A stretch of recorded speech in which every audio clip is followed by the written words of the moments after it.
Hi everyone, this video is a quick tutorial about how to connect to your home Wi-Fi on the iPad.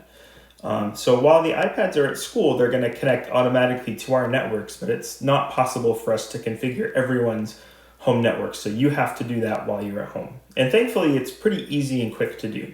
So we're going to look for the Settings app, and that's the one that has all the little gears in it. And all you have to do is just tap on it, and it will open the settings. And then usually you'll see a little screen like this. And if you, on the left sidebar, you can swipe up and down with your finger and see all the different types of settings that you can configure. And thankfully, Wi-Fi is right near the top. So we're just gonna tap where it says Wi-Fi. And then it's gonna scan and see what networks are within range for it to connect to. And you'll see them start to show up on the list here.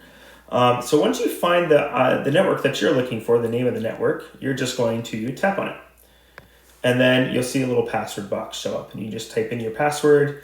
And then when you're done, you're going to press the join button. So while you're typing your password, if you need to use an uppercase letter, you can press either of the shift keys, or if you double tap it, it will caps lock.